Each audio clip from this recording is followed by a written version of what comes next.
Sensei. Yo, Pak Zen di sini. Hari ini aku bakal ngobrolin tentang sesuatu yang kecil dan lemah. Apa itu? Ya, diriku di masa lalu yang tumbuh di luar dari hiruk-pikuk dunia. Aku termasuk orang yang haus pada rasa penasaran. Ya, sebenarnya ini adalah poin plus minus ya. Ketika kita banyak tahu sesuatu, tapi hal itu nggak berguna. Dan informasi terkadang malah membuat kepala ini menjadi rusak pola pikirnya. Bila kalian tahu, bila anak kecil sejak dini sudah mengenal hal yang merangsang syahwat, akan menjadi candu, yang membuat otaknya di kemudian hari tidak jauh berbeda dengan pengidap narkoba akut. Mengerikan memang. Tapi alhamdulillah, dahulu aku tidak terlalu terkena dampaknya. Mungkin karena dulu internet untuk buka image aja loadingnya bisa 5 menit sendiri kan. Apalagi video ya. Walaupun begitu, dulu aku menemukan website berisi bermacam-macam, apa coba? Ya komik. Komik karena dia cenderung lebih bersahabat dengan koneksi. Ini komik normal ya. Di sini pun bocah edgy yang layak ditampar pun lahir. Rasa penasaran terlalu menggebu. Pencarian jati diri dari hal yang biasa sampai yang tabu. Di mana aku bertemu komik berjudul MGX. Tenang, itu bukan komik esek-esek kok. MGX itu menceritakan tentang masa muda, tentang pasangan muda, ya masih sekolah gitu, menjalin hubungan yang tak biasa. Saat membaca, otak SMP ku berusaha memahami dan menyimpulkan apakah seperti ini cinta, pelampiasan pada rasa yang meluap di dada. Dan itu membuat aku berpikir bermacam-macam. Dulu aku nggak ngerti ya apa itu fetis. Saat membacanya pun ada rasa risih, namun terkomplikasi dengan rasa penasaran yang tidak dapat dijabarkan dengan perkataan. Sehingga brain damage di otak perlahan terbentuk. Dan mulai tercorenglah nilai-nilai moral. Mungkin akibat pemahaman agamaku dahulu hanya sebatas ritual yang dangkal. Setelah berjenjang beberapa waktu, merasuklah pemahaman-pemahaman yang tidak rasional dan aku dulu mengira itu normal. Dampaknya terasa saat aku bersosialisasi dengan cewek seusiaku, yang cewek-cewek sebaya, dan aku berbicara dengan cara bicara yang pongah, seakan mengerti segalanya. Kalau diingat-ingat, cringe banget lah sosok diriku di kala itu, karena menganggap mereka para wanita sebatas objek yang bisa dimanipulasi sesuka hati. Kan parah banget ya. Hal ini berlanjut tapi sampai aku SMA.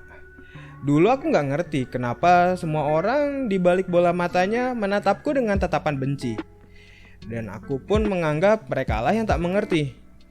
Sampai bila ada hal yang salah itu ya, itu aku ngerasa itu orang lain, bukan dari diriku ini. Aku jatuh bangun. Hidup yang hampir 80% masalahnya terhadap diri ini ya aku dapat dari hal yang sosial. Dan ini membuat aku berkaca dan berevaluasi. Pada akhirnya ternyata pemahaman yang kurasa benar itu tidak selalu akan baik pada semua orang. Harus ada rasa menerima walaupun berbeda.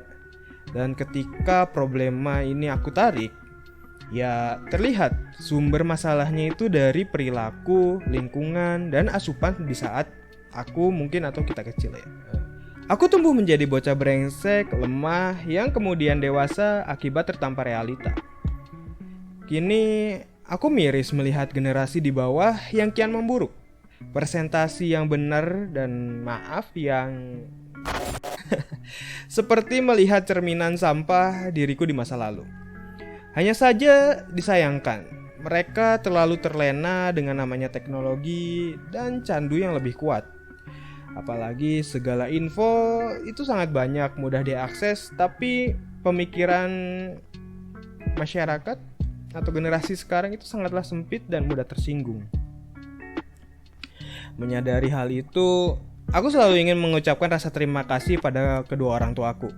Walaupun mereka itu tidak sempurna, Namun mereka memberiku banyak ilmu dan buku, pengetahuan untuk membentuk rasa penasaran ini, membuat otak berjalan pada ketertarikan pada kehidupan, dan tidak mengamini semua hal begitu saja.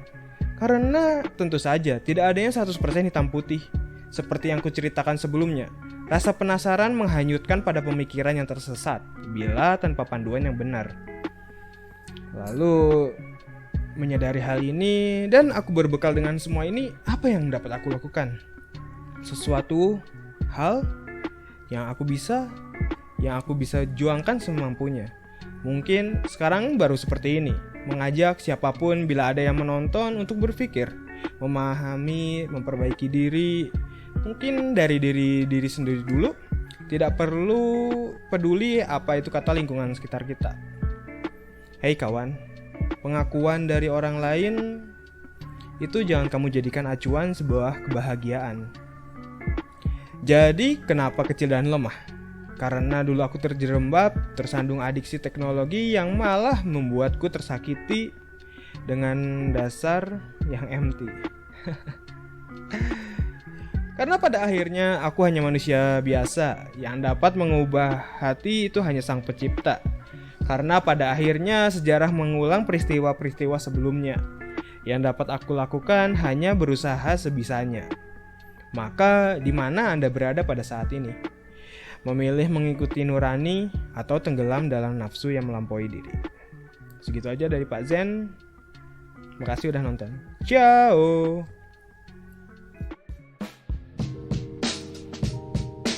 Epilog.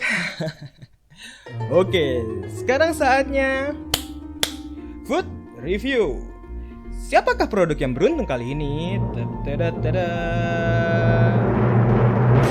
Bon cabe. Makanan ini berbentuk bubuk. Serpihan, kenangan, tertinggal karena RDR. Dari rasanya, pedas sih. Cara mengkonsumsinya pun dianjurkan sebagai topping. Ditabur gitu di atas benda lain yang bisa dimakan, kayak mie, nasi, roti, es krim juga boleh. Nggak ada yang ngelarang. Dan tidak dianjurkan mengkonsumsi dengan cara dihirup atau diseduh. Tapi bebas sih, kalau ingin mengurangi konsumen oksigen di bumi, ya monggo. Sehingga kita kasih rate ya, karena pedas kalau digado, bikin asin nasi, dan bisa membuat para wanita menggeliat dan menangis melihat wajah Anda sekalian. Jadi kira-kira 5 dari 10. Oh iya, catatan jangan dikonsumsi kalau perut kamu lemah. Nanti lagi main party tiba-tiba kayak orang mati, kan ngeselin ya.